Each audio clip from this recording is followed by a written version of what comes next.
But I want to start with my top story tonight. For the last 48 hours, Rahul Gandhi, the Congress Vice President, has been in Gujarat ahead of elections in that state. Campaigning on the home turf of Narendra Modi and the BJP President Amit Shah, Rahul has stepped up his attacks on the powerful duo, questioning their silence over Shah's son's business dealings.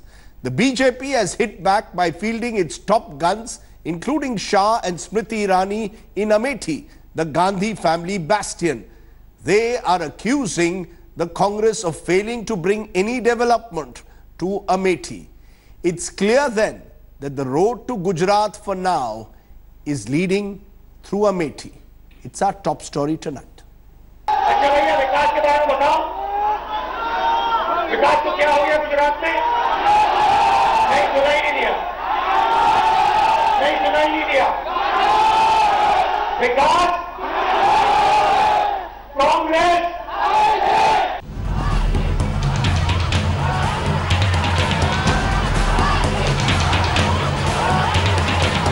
It's back to where it all began, Gujarat. The Hindutva lab that propelled Narendra Damodar Das Modi to the country's top job.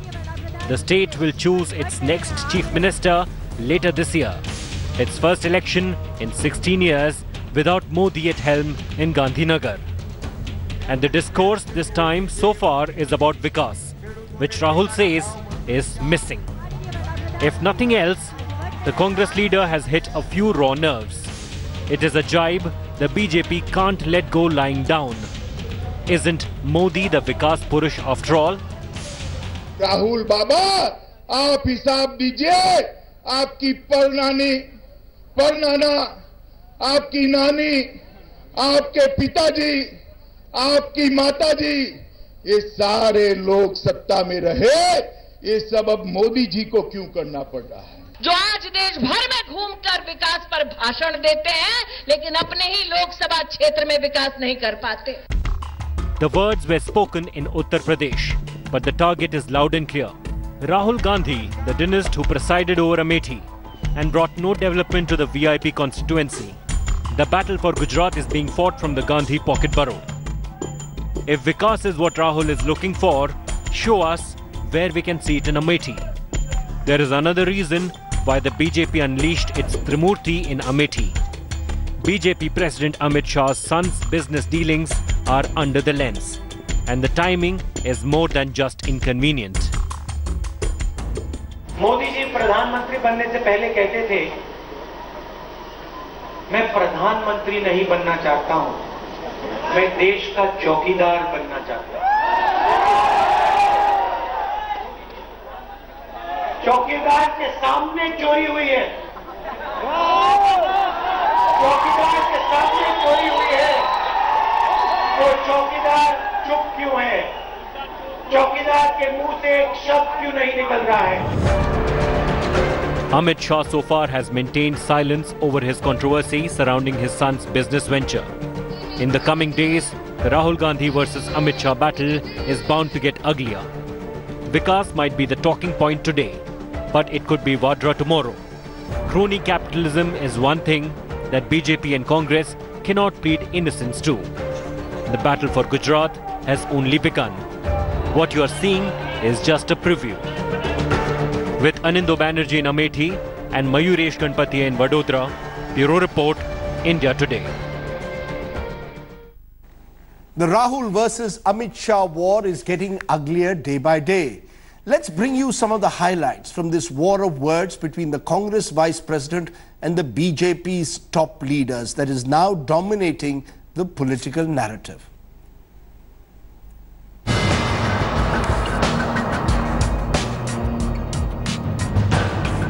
नोटबंदी और GST ने हिंदुस्तान के छोटे दुकानदारों, छोटे businesses, middle size businesses को खत्म कर दिया, नष्ट कर दिया। आग में से एक बिजनेस अच्छा चला। आपको मालूम है कौन सा? आपको मालूम है किसका बिजनेस अच्छा चला?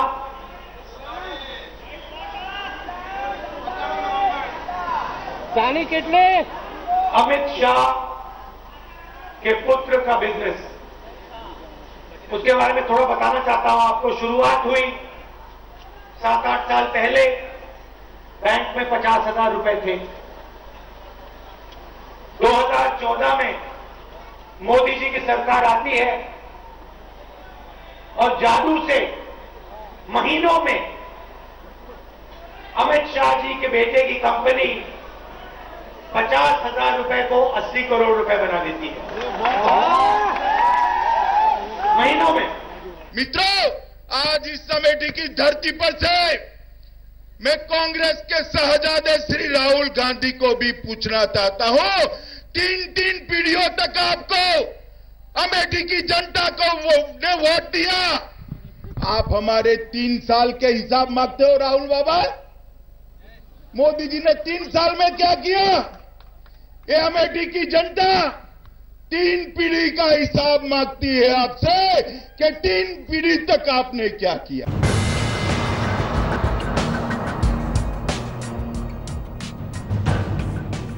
20 लाख युवा गुजरात में बेरोजगार है। 20 लाख। इसके बारे में नरेंद्र मोदी जी कुछ नहीं कहते और नरेंद्र मोदी जी इसके बारे में कुछ नहीं कह रहे। कभी स्टार्टअप इंडिया कहेंगे, कभी स्टैंड अप इंडिया कहेंगे, कभी मेक इन इंडिया कहेंगे, कभी डिजिटल इंडिया कहेंगे। एक के बाद एक नया नारा आता जाएगा, बेटी बचाओ, नए नारे आते जाएंगे, मगर कुछ होगा नहीं। कांग्रेस पार्टी का आप रिकॉर्ड देख लीजिए, हमारा काम आप देख लीजिए। जमीनी अधिग्रहण बिल हम लाए, किसान की जमीन की रक्षा हमने की, मनरेगा हमने दिया। हमारे समय जीडीपी ग्रोथ रेट को आप देख लीजिए, $140 प्रति बैरल पेट्रोल का दाम था, 9% ग्रोथ रेट था हिंदुस्तान का। हम आपको अपनी मन की बात नहीं बताएंगे, हम आपकी मन की बात सुनेंगे और जो आप हमें कहोगे वो हम करके दिखाएंगे आपके लिए। ये गुजरात में सवाल खड़े करते हैं। मैं आज अमेठी की धरती पर एक बात दुनिया के सामने कहना चाहता हूं। इस देश में 2 प्रकार के मॉडल है, विकास के 2 प्रकार के मॉडल हैं। एक गांधी नेहरू परिवार का मॉडल और एक Modi model. As those battle lines are then drawn, let me raise some big questions. Is Rahul versus the Shah Smriti combine a distraction from the real issues? Shouldn't India be focusing on issues like jobs and not personalities? Is Indian politics becoming more rhetoric, less substance? Why is Amit Shah, for example, silent on his son's business deals? I'll also come to Yogi Adityanath in a moment because he wants statues more than he seems to want hospitals at the moment. These are just some of the questions I want to raise tonight. And I want to bring in on my face-off right at the start, Gaurav Bhatia of the spokesperson of the BJP, slip of the tongue, once with the Samajwadi Party, and Sanjay Jha, spokesperson of the Congress. Thank you both very much for joining me this evening. And I just want to understand now, from you first, Gaurav Bhatia, Amit Shah today went and targeted in every possible way Rahul Gandhi and accused him of the lack of development in Amethi. But I didn't hear a word from Mr. Shah on the charges that are being made against him and his family. Is it that Amit Shah doesn't want to answer these questions at the moment and would rather focus on Rahul Gandhi and Vikas? No, Rajdeep, first of all, let me tell you that there are very serious questions about how the UPA, Mr. Rahul Gandhi and the Gandhi family deprived not just the people of Amethi and Uttar Pradesh but the entire country from progressive development because of their appeasement politics, because of nepotism and corruption. And why do I say that? I say this because it is a question that the Congress has to answer when 30% of the Indian population is below poverty line, in spite of the fact that Congress ruled for 55 years, when there is no development in Amethi, when Rahul Gandhi as a member of parliament forgets to visit Amethi even when the people of Amethi want to interact with him? These are questions that the BJP is posing. Second, I would also like to mention the fact that a very derogatory remark today was made by Mr. Rahul Gandhi. He was talking about why do we not see women in shorts in the RSS. Now, if he was speaking about women empowerment, I am sure Sanjay Jha would like to answer that why is it that the Congress in the 10 years of UPA rule did not ensure that women reservation bill is passed? Why is it that when Mr. Gaurav Bhatia, you are going around in circles. I asked you a question. No, you will not complete, because I asked you a question on the silence of Mr. Shah on the issue of the business dealings of his son. That, Rajdeep. You don't come to that. You are giving me a 360-degree view of everything else. No, not at all, Rajdeep.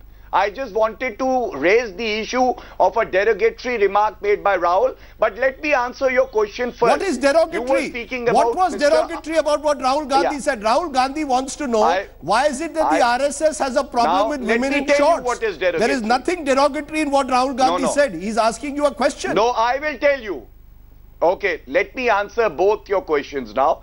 I think to not talk about women empowerment, and that is why I was coming to the Shah Bano case, when the Honorable Supreme Court said that a Muslim woman also has the right for maintenance. It was the Congress that brought in the legislation in the Parliament to annul the verdict of the Supreme Court. Second, in the Shaira Bano case, the triple talaq case, where the BJP categorically said this is an issue of gender justice.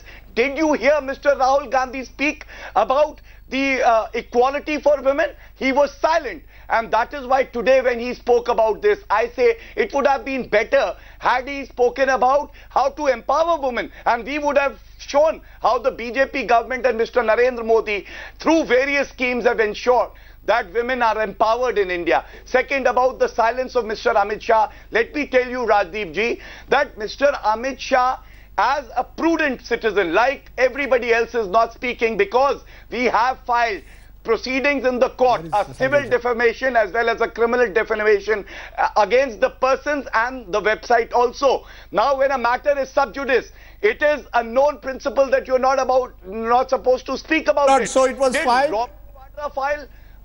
Did Robert Vadra file a defamation case? No, he did not, because there was substance in the charges that the BJP had raised. So we would speak, but we would speak in the court, not on television programs. And I think, like a responsible journalist, you should now also wait for the verdict. We had the courage, because truth was on our side, that we filed a criminal defamation case in the court of law. And that is the forum that will adjudicate on it. Okay, that's the stand that you're taking. I will listen to that.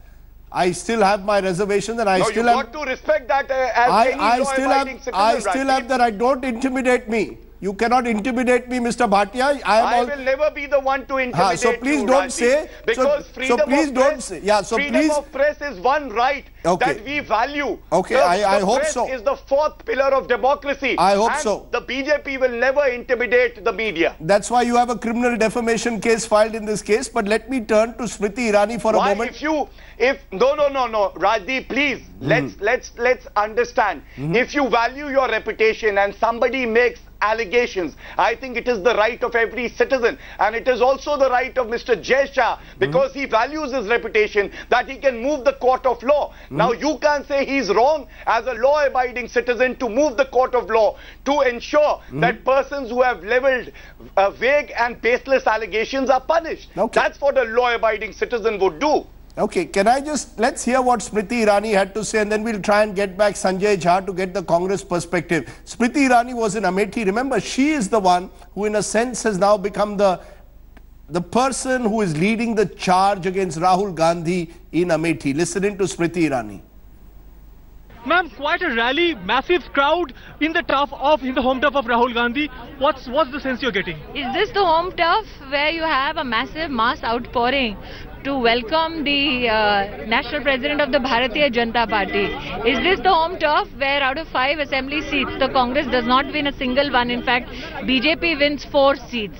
That in itself is indicative of the decline of the leadership capacity of Rahul Gandhi in his own Lok Sabha constituency. Need I say more about his possibilities in the rest of the nation? Ma'am, there's a buzz in the political circles that come 2019 he may contest from two constituencies. If it comes through. It's a free country, he can contest from wherever he wants to. One thing I can assure you, that he will lose from Amethi.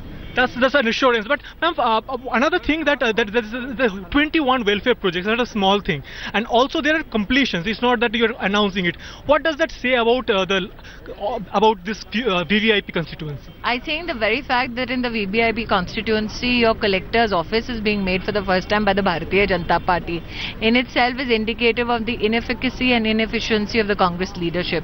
The very fact that the chief medical officer's karyalay, his residence, is being made by BJP, the very fact that a challenge which the constituency has been facing due to soil erosion since 1955 is being addressed now by the BJP speaks a lot about how the Gandhi family, and especially Rahul Gandhi as an MP, has totally failed the aspirations of the people. One very final question, that there's Rahul Gandhi is touring Gujarat. Gujarat is the home state of the Prime Minister. He is making very strong allegations against not only the development model but also the son of Amit Shah. I'm very glad that Jai Shah has chosen to file a defamation suit worth 100 crores in a court of law. I think that for too long Amit Shah and his family have been victimized. We all were witness to it when the Congress was in power in the centre, and this is not going to be the last time. I'm sure the more Amit Shah works to strengthen the Bharatiya Janata Party, the more the attacks will come from either the Congress or from the Gandhi family. Through India Today, what would you want to say to Rahul Gandhi? Through India Today. I'll only say this, कि आपने बरकली के बहुत दर्शन किए, अब थोड़ा बरोलिया में भी समय दीजिए. So that's a very strong, very interesting way to end the conversation with Smriti Irani, Union Minister, and who is going to contest from here in Amethi come 2019 general election against Rahul Gandhi, the Vice President of the Congress Party. But one thing he assured through India Today, that come 2019, contest from wherever you want to, but if you contest from here in Amethi, you are going to lose. That's Smriti Irani. Reporting from Amethi with Sanjay Singh, I'm Anindo Banerjee for India Today. Let me go straight across to Sanjay Jha of the Congress, who's joining me on the phone line because the OB link has broken down. Sanjay Jha, you heard Smriti Irani there, and she's making a strong point. She's saying Rahul Gandhi talks of Vikas in Gujarat, but in Amethi itself, this is an area, VVIP constituency, ruled by the Gandhi family for years, and there is no visible sign of the so-called development that Rahul Gandhi now harps about in Gujarat. So she's hitting Rahul Gandhi in a way where it hurts him. Rajdeep, let me tell you, I think Smriti Irani is still hurting from her rout in the last Lok Sabha elections when she was trying to compete against Mr. Gandhi. I have been to Amethi personally, so I can tell you for a fact that I have been on many debates with the BJP questions Amethi's development, but there have been many landmark progresses there in education and health, which is why Mr. Gandhi continues to win all the time. But the larger issue is what Gaurav Bhatia was trying to actually mislead the viewers on. The truth is that under the UPA, you have a 7.6% average GDP growth over 10 years of the old index.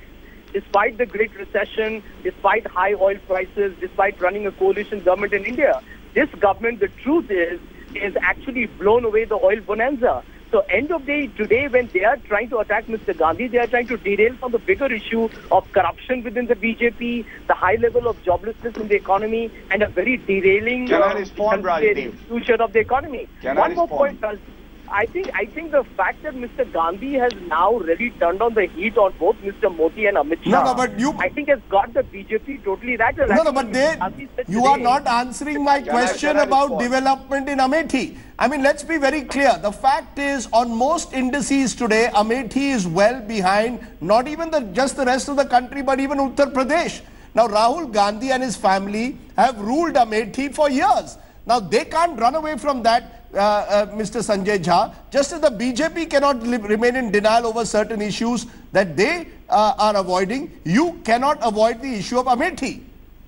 Well, Rajdeep, let me tell you once again, I can rattle off a whole lot of landmark achievements in terms of the way Mr. Gandhi has invested his time, resources in trying to develop Amethi, both in terms of health and particularly education, and employment. But by the way, even roads and electrification. And I don't know exactly what the indicators are compared to the national average. But let me tell you what is hurting the BJP today. When Mr. Gandhi questions and says this government has gone from Beti Bachao to Beta Bachao because Amit Shah is trying to protect his son who saw an extraordinary 16,000 growth in his income, then people will ask, Achhe Din is only for Mr. Amit Shah's son. And Mr. Modi, by the way, I'll be frank with you, Rajdeep, Mr. Modi in 3.5 years hasn't held a press conference. The leader of the opposition, Mr. Gandhi, writes to Mr. Modi, says, Modi ji, what is going on in China? What's happening with jobs? Narendra Modi doesn't even bother to respond. No, Mr. Jha, both of you today, both of you are turning away from the goalpost. I ask a question, you move in another direction. But my worry is that in all this debate between Amit Shah, Smriti Irani on one side, Rahul Gandhi on the other, sometimes our politicians lose sight of the real issues. Let me give you an example at the moment of a real issue. 14 children have died in the BRD hospital in Gorakhpur once again in the last 24 hours. Now, this is the reality. Take a look at these two contrasting images. 14 children dead. The same hospital where 60 children died allegedly due to a lack of oxygen 2 months ago. And what does the Yogi Adityanath government today say? It wants to unveil a lavish Saryu beautification project with a 100-meter statue of Lord Ram. Is this not a case again of misplaced priorities, Mr. Gaurav Bhatia? You talk about development when you go to Amethi and you also play Ram politics. I want to see a UP where that same money is put into a hospital, Gaurav Bhatia. So it's one thing to attack Rahul Gandhi for allegedly ignoring Amethi. What about your own Chief Minister of Uttar Pradesh, for whom a Ram statue seems to matter more than improving the condition of hospitals in Amethi? Rajdeep, I think you're a very senior journalist and you should have your facts right. And as the spokesperson of the BJP, let me just tell you that the government of UP has not made any announcement so far. So therefore, it would not be appropriate for me to comment on it. And regarding the sincerity of Mr. Yogi Adityanath being concerned about the lives of young children that we have lost, I think it is most unfortunate. But we did inherit a crumbling healthcare system. And Mr. Yogi Adityanath, as the Chief Minister himself, has visited the BRD Medical College at least on 4 occasions. Things have improved, but our mission would be to ensure that we don't even lose one human life in Uttar Pradesh. It might take some time, but let me tell you, the priority of Mr. Narendra Modi, as he has said, Sabka Saath, Sabka Vikas, is healthcare, is education, infrastructure, livelihood and employment. So I agree with you there. But let me say this, if you are talking about Mr. Rahul Gandhi is a member of parliament under whom the Congress has lost more than 30 elections. His attendance in the parliament is below 43%. Mr. Rahul Gandhi is the same under whose leadership the Congress in the 2017 assembly elections lost all 4 Amethi seats which they held, and BJP won 4 seats there. We got 325 seats in the 2017 assembly elections in UP. Does it not demonstrate that 3 years of Mr. Modi's rule has inspired the confidence of the common man, and that is why they believe in us? And the biggest thing is that it has been a government which has been corruption free, unlike Congress, where every morning's headline was 2G, Colgate reprimanded by the Supreme Court, Augusta Westland, Vadra scam, scam after scam. And today, let Mr. Rahul Gandhi visit Gujarat, but the election result would show where the faith of the people lie, and I am sure that the way they have chosen Mr. Narendra Modi earlier as the Gujarat Chief Minister on 3 occasions, they will repose their faith again in Mr. Narendra Modi. And Congress has slipped to 2 seats in Uttar Pradesh, Amethi and Rai Bareli, both family fiefdoms, the way Mr. Rahul Gandhi in the US said that Mr. Gaurav Bhatia, television is not a monologue. You know, you must, there is a time limit. You're not on a channel where you should give a monologue. Yes, Mr. yes. You're just giving a monologue. I asked you a question. That this is a monologue. Best to my ability, I'm trying to answer and cover every aspect of your question, Rajdeep. Okay. Can I bring in Sanjay Jha? Let him also respond. Mr. Jha, just respond to a simple point, and this is my final point. What it appears at the moment is that for you, the weakness of the BJP is jobs, economic slowdown, and agrarian distress. For the BJP, your weaknesses are corruption, the failure of your party to develop in your home constituency, of its leader to actually work in his home constituency of Amethi, and a general sense that the Congress is behind times.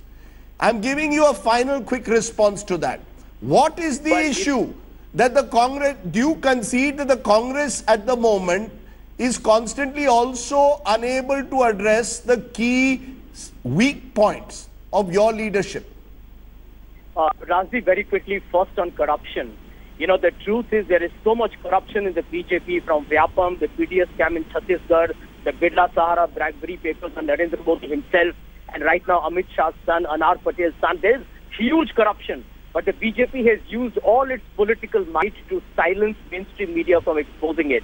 Point number two, all the charges that he's made against the Congress that they made in 2014 and won the elections, not a single Congress minister has got an FIR or a charge sheet. This was nothing but used as an electoral gimmick. The truth is all that is hogwash. In fact, there was a BJP minister from a state who was arrested on the Colgate scam.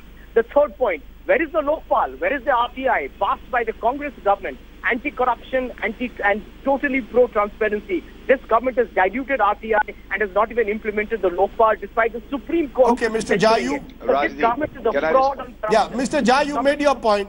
Mr. Jha, you made your point, but I want to give a final word to you, Gaurav Bhatia. I want to understand what, according to you, is the main issue facing the country. 15 seconds, and then I'll ask that same question to Sanjay Jha. The main issue, when television cameras focus on Smriti and Amit Shah and Adityanath on one side and Rahul Gandhi on the other, what, according to you, is the core issue before this country today? Rajdeep, I think I can summarize it in one line. The core issue, as Mr. Narendra Modi ji has also said, is ensuring that 30% of the Indian population, which is below poverty line, is lifted and it can become part of the mainstream. The core issue is the employment that we have generated needs to be doubled and tripled if we want to ensure that the future of our youth is secure. And the BJP, under the leadership of Mr. Narendra Modi, is working day and night, and we will ensure that the future of India is bright, unlike the way it was under UPA 1 and 2.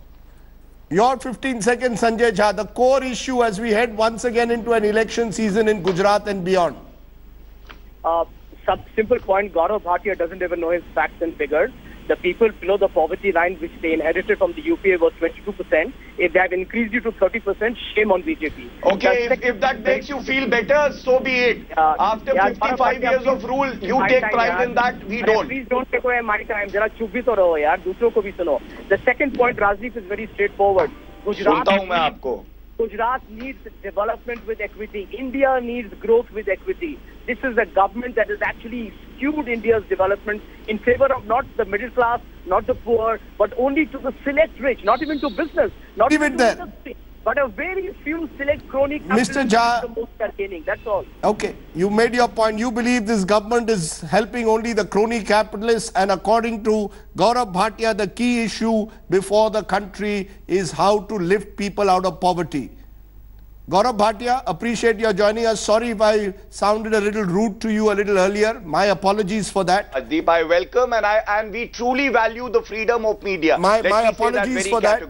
No, despite freedom of media, no one has the right to be rude to anyone. So my apologies for that if I sounded rude. Sanjay Jha, sorry that the OB link didn't work. No, you didn't, Raj. But it was good to have you on the phone. Thank you very much, both of you, for joining us.